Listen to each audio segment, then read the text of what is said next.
Semester 2 का ये बहुत ही ज़्यादा इम्पॉर्टेंट सवाल है जिसे मैं आपको नोट्स के साथ बहुत ही इजी लैंग्वेज में समझाऊंगा। अगर मेरा नोट्स आपको पसंद आए तो मेरे चैनल को सब्सक्राइब करें और वीडियो को अधिक से अधिक लाइक एंड शेयर करें।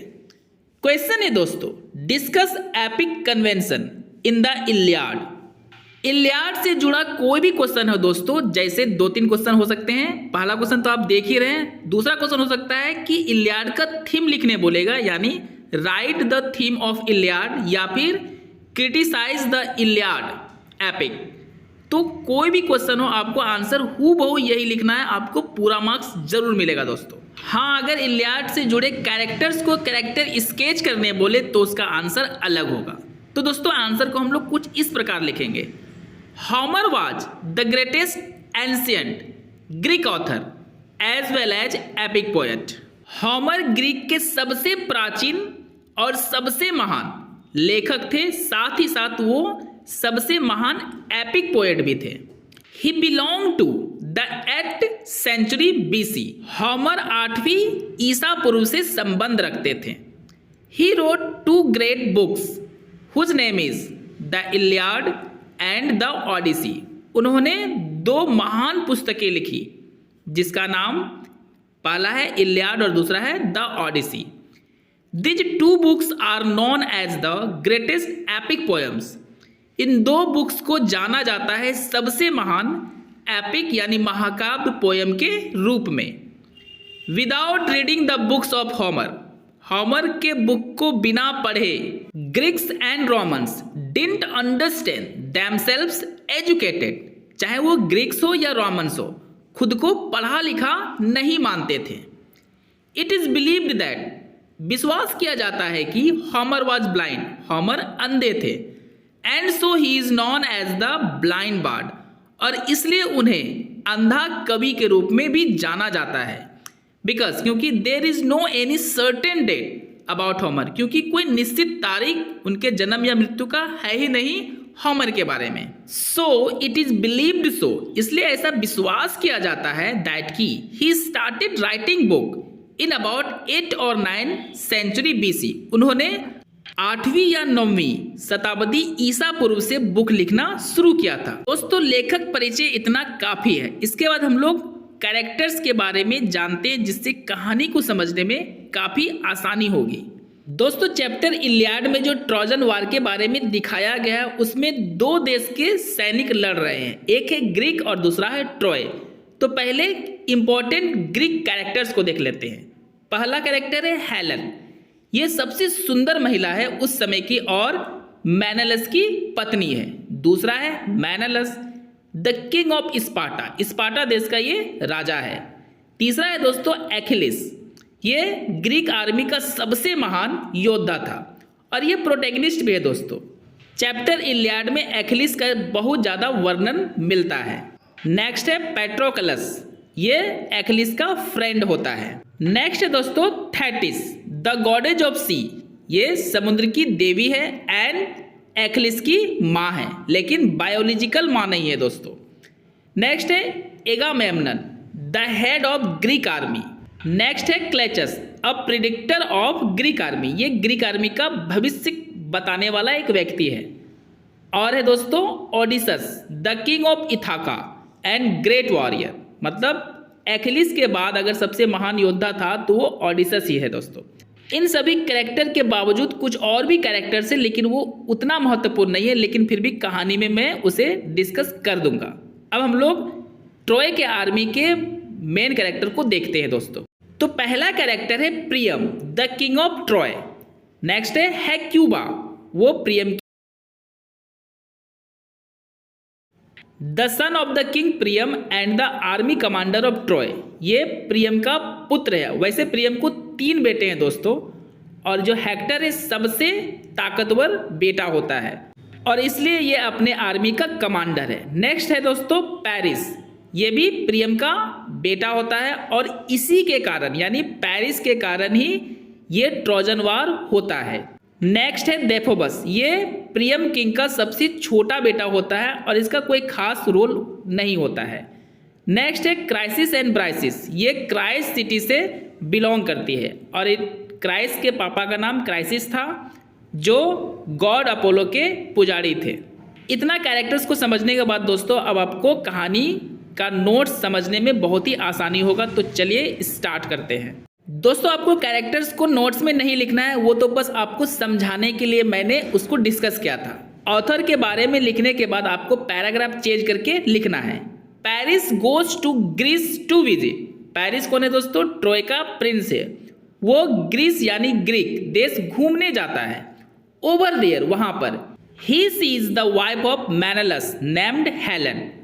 पेरिस जो है वो मेनेलस की पत्नी को देखता है जिसका नाम हेलन होता है, जो बहुत सुंदर होती है दोस्तों।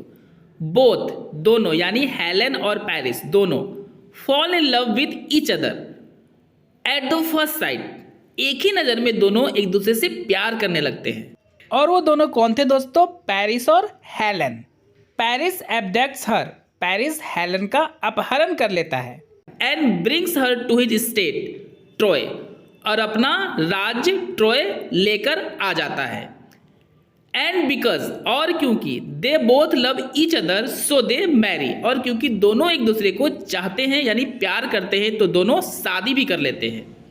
The people of Troy become very happy for this marriage.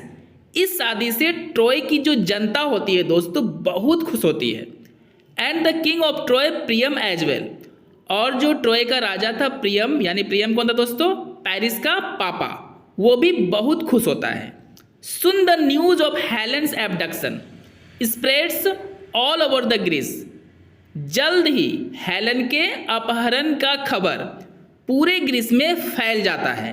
And so और इसलिए the king of Sparta Menelaus calls the biggest army of Greek. इसलिए स्पार्टा का जो किंग है मेनेलस, और मेनेलस कौन है दोस्तों? हेलन का पति है। वह ग्रीक के एक बहुत बड़े आर्मी को बुलाता है।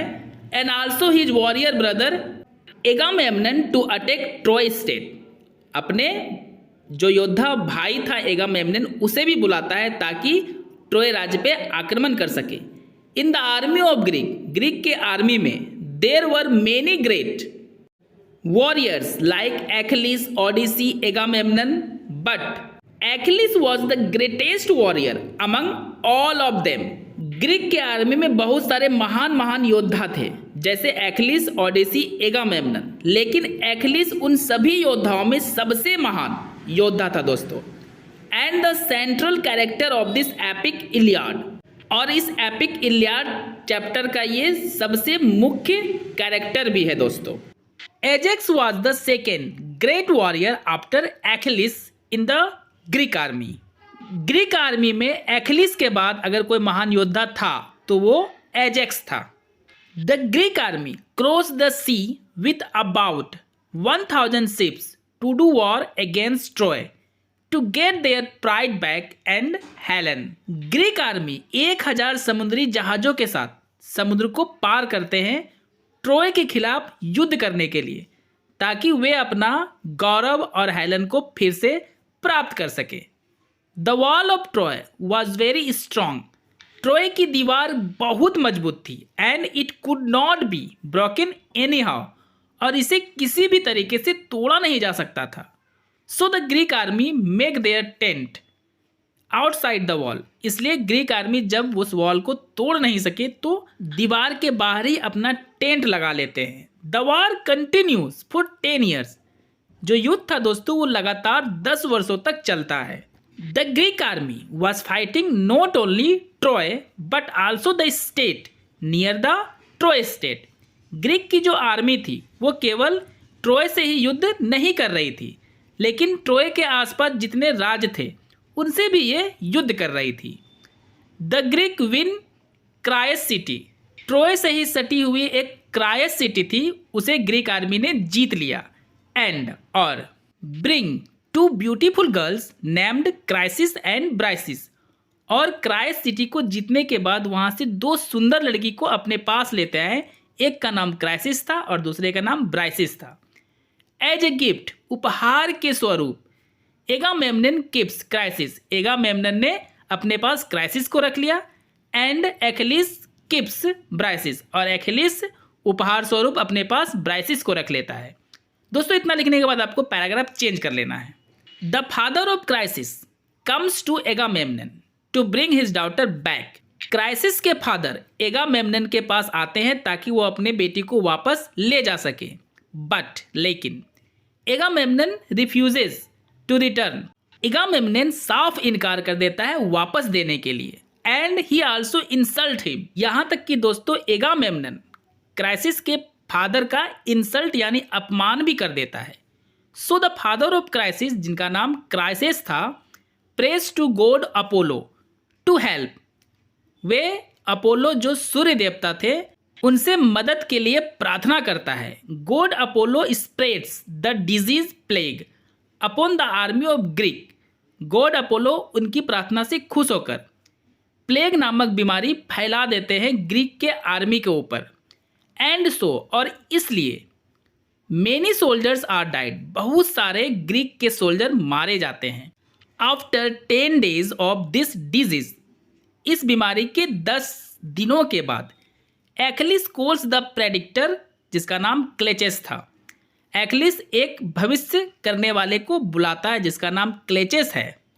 And to find out the cause of this disease, और पता लगाता है कि इस बीमारी का कारण क्या है। क्लेचेस सेज दैट, क्लेचेस कहता है कि due to god Apollo all this problem happened. God Apollo के कारण ही ये सारी प्रॉब्लम यानी सारी समस्या हुई है। और वो समस्या क्या था दोस्तों? प्लेग बीमारी की। बिकॉज, क्योंकि Chryses has prayed him to do so, क्योंकि क्राइसिस जो है उन्होंने गॉड अपोलो से प्रार्थना किया है ये सब करने के लिए। If you want to get free from this problem, अगर आप लोग इस समस्या से छुटकारा पाना चाहते हैं, you will have to leave his daughter Chryseis, तो आपको उनकी बेटी क्राइसिस को छोड़ना पड़ेगा। एगामेम्नन सेज दैट, एगामेम्नन कहता है कि ही विल लीव क्राइसिस, कि वो क्राइसिस को छोड़ देगा, उसे जाने देगा। बट इन रिटर्न, लेकिन बदले में, ही विल कीप ब्राइसिस, वह ब्राइसिस को अपने पास रखेगा। हियरिंग दिस, यह सुनकर Achilles gets very angry, Achilles को बहुत गुस्सा आता है क्योंकि उसे पता है कि एगामेम्नन का यह प्रस्ताव वो ठुकरा भी नहीं सकता है क्योंकि वो एगामेम्नन से नीचे वाले पद में था। एंड गिव्स हिम ब्राइसिस, और इसलिए एक्लिस एगामेम्नन को ब्राइसिस को दे देता है। बट बिफोर गोइंग, लेकिन जाने से पहले, ही सेज दैट, वह कहता है कि he will not fight this war, कि वह इस युद्ध को अब नहीं लड़ेगा। Being angry, Achilles calls his mother Thetis. गुस्सा होकर एक्लिस अपने माँ थैटिस को बुलाता है। And tells her to pray to the king of god Zeus to defeat the Greek army, और अपनी माँ से कहता है कि वो ग्रीक की आर्मी को हराने के लिए ईश्वर के राजा ज्यूस से प्रार्थना जाके करे। एंड ट्रोजन विंस, और ट्रोजन जो कि एक्लिस का दुश्मन ही था, लेकिन क्योंकि अब एक्लिस को गुस्सा आ गया था तो बोला कि इस युद्ध में ट्रोजन जीत जाए। Her mother does the same, Achilles की माँ ऐसा ही करती है। And in the absent of Achilles, और एक्लिस के युद्ध में ना होने के कारण Greek army become very weak, Greek army बहुत कमजोर हो जाती है ट्रोजन्स के सामने। Now the Greek was about to lose the war, अब ग्रीक युद्ध हारने ही वाले थे। But in the mean time, लेकिन उसी क्षण यानी उसी वक्त, the friend of Achilles named Patroclus goes to fight wearing the armour of Achilles. Achilles का दोस्त जिसका नाम पैट्रोक्लस है, वो एक्लिस के कवच को पहनकर युद्ध करने चला जाता है। But he is killed by Hector, लेकिन हेक्टर के हाथों उसकी मौत हो जाती है। Achilles alone goes to fight with Hector to revenge his friend. जैसे ये खबर एक्लिस को मिलती है तो वो गुस्से में अकेले ही हेक्टर से युद्ध करने के लिए चला जाता है ताकि वो अपने दोस्त का रिवेंज यानी बदला ले सके। The two great warriors fight very bravely, दोनों महान योद्धा बहुत बहादुरी से लड़ रहे थे। बट एट द एंड, लेकिन अंत में, Achilles kills Hector, Achilles Hector को जान से मार देता है। And drags his dead body to his camp, और उसके मृत शरीर को घसीटते हुए अपने कैंप तक ले जाता है, बिल्कुल इस तरह। At night the father of Hector Priam goes to Achilles. रात को हेक्टर के फादर जिनका नाम प्रियम था वो एक्लिस के पास जाते हैं। And pleads for his son's dead body, और अनुरोध करते हैं कि उसके बेटे का डेड बॉडी उन्हें वापस कर दिया जाए। Achilles becomes very emotional. Achilles बहुत ज़्यादा भावुक होने लगता है। एंड बिगिंस टू वीप, और रोने भी लगता है। और वो इसलिए दोस्तों क्योंकि एक्लिस को एहसास हो चुका था कि किसी के डेड बॉडी का इतना अपमान करना सही नहीं होता है। He hands over Hector's dead body.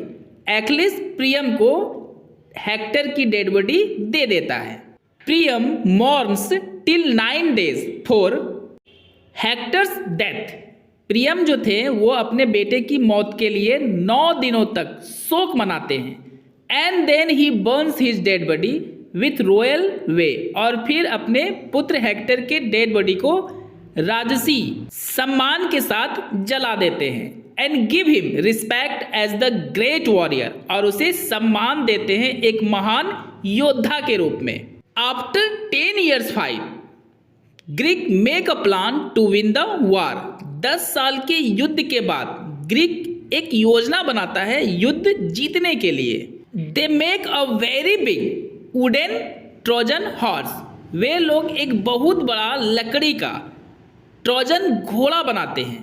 And many warriors hide inside the horse, और बहुत सारे योद्धा उस बड़े से लकड़ी के घोड़े में छिप जाते हैं। The Trojans think that, Trojans सोचते हैं कि Greeks have left the war, Greek युद्ध छोड़ के जा चुके हैं। And they return to leave this horse for god, और ये घोड़ा उन लोगों ने ईश्वर के रिस्पेक्ट यानी सम्मान के लिए छोड़ दिया है।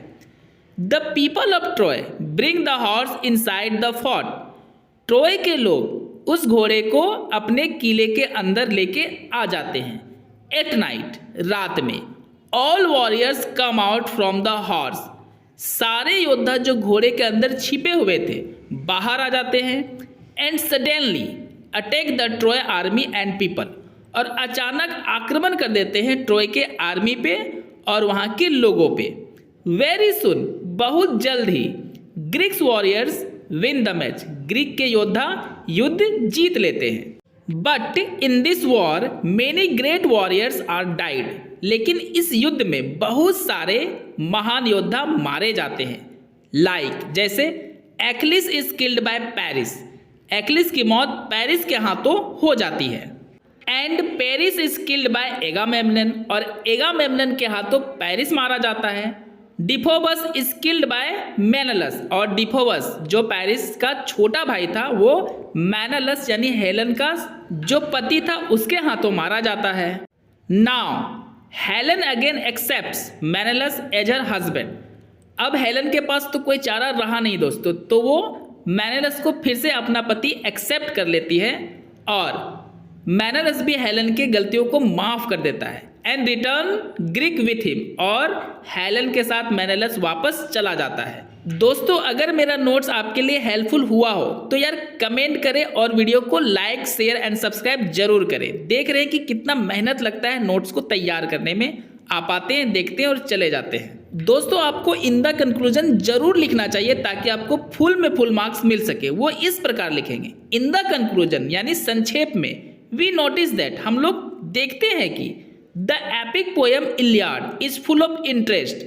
जो एपिक पोएम इलियाड है वो इंटरेस्ट से भरा हुआ है। And full of great warriors, और महान महान योद्धाओं से भी भरा हुआ है। Who are killed only for their glory, जो मारे जाते हैं केवल और केवल अपने शान के लिए। Homer wrote really a great epic, Homer ने सच में एक महान एपिक लिखा था। आल्दो हालांकि, this play was in Greek language, ये प्ले जो है दोस्तों ग्रीक लैंग्वेज में लिखा गया था। बट लेकिन it has been translated into English, इसे अंग्रेजी में अनुवाद किया गया है by Harmondsworth Penguin in 1985 in a very easy language. सीधा सा मतलब है दोस्तों इलियाड जो कि ग्रीक लैंग्वेज में लिखा गया था उसे 1985 ईस्वी में बहुत ही आसान भाषा में इंग्लिश में ट्रांसलेट किए थे हार्मन्सवर्थ पेंगुइन ने। तो दोस्तों इस तरह से आपका पूरा नोट्स कंप्लीट होता है। मिलते हैं हम लोग नेक्स्ट वीडियो में।